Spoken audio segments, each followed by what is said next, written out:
مٹی ہے خواجہ پیا کی بسم اللہ الرحمن الرحیم۔ وہ وقت یاد کیجئے جس کا بھی ذکر کیا تھا کہ جب التمش کے دربار میں حضرت خواجہ قطب الدین بختیار کاکی رضی اللہ تعالیٰ عنہ پر الزام تراشی کر کے ایک طرح سے ان کو کٹہرے میں کھڑا کر دیا گیا، اور حضور خواجہ غریب نواز رضی اللہ تعالیٰ عنہ ان کی صفائی پیش کرنے کے لیے، ان کی برات کے لیے، ان کے لیے یہ مشکل آسان کرنے کے لیے آخری سفر ان کا اجمیر سے یہی تھا۔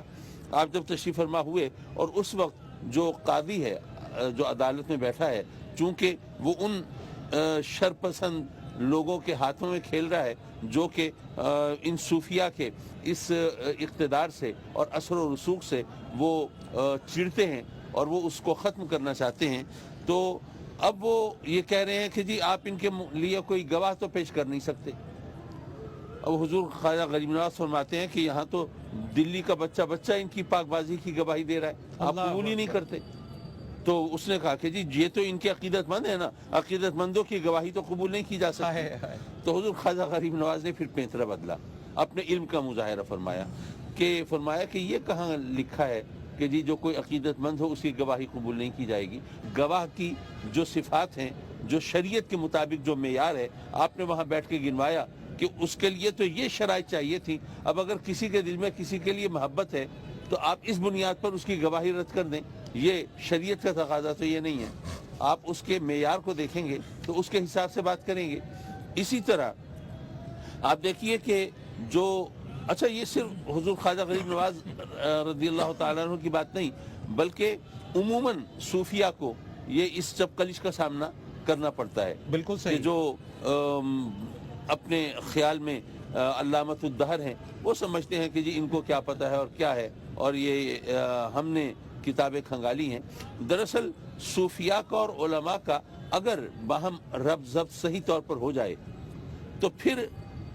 جو ہدایت کا پہلو جو جس کے لیے رب کائنات نے انبیاء کو مبعوث فرمایا،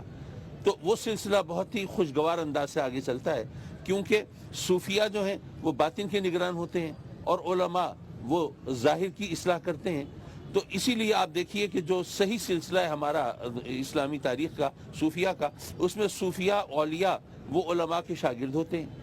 اور جو علماء ہے وہ اولیاء کے مرید ہوتے ہیں۔ کیا اچھا ہے، یہ ان کا آپس میں جو ربط ضبط ہے، جب یہ چلتا ہے تو پھر اصلاح معاشرہ کے تمام پہلو ہمارے سامنے آتے ہیں۔ تو حضور خواجہ غریب نواز رضی اللہ تعالیٰ عنہ کے حوالے سے کرامتیں زیادہ مشہور ہیں۔ اس کی وجہ یہ ہے کہ یہاں پر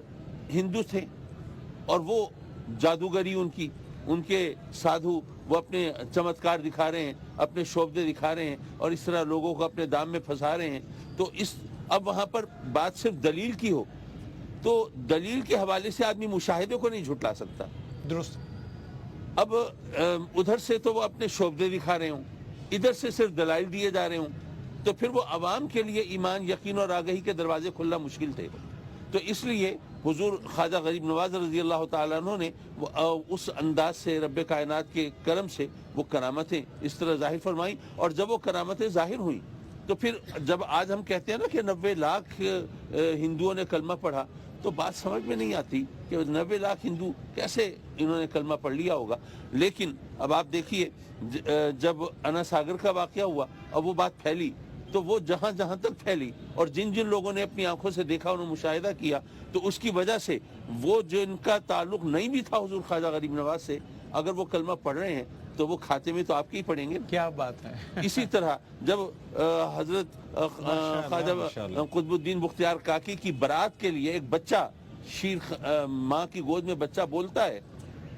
تو جب وہ بچے کے بولنے کی اور اس کی گواہی سے آپ کی برات سامنے آتی ہے، تو ظاہر ہے کہ یہ بات جب لوگوں میں پھیلتی ہے تو اس کا جو امپیکٹ ہوتا ہے اور اس کے جو اثرات ہوتے ہیں، تو بے شمار لوگ وہ کلمہ پڑھنے لگتے ہیں اور کہتے ہیں کہ نہیں، ان کا جو عقیدہ ہے، ان کا جو راستہ ہے، وہی ہمارے لیے قابل قبول ہے۔ تو اس طرح وہ اگر جو درباری سرکاری علماء ہیں، اگر وہ ان کا راستہ نہ روکتے اور ان کے لیے رکاوٹیں کھڑی نہ کرتے، تو پھر ایسی صورت میں ان کے علم و فضل کا چرچا اس انداز سے اور زیادہ ہوتا۔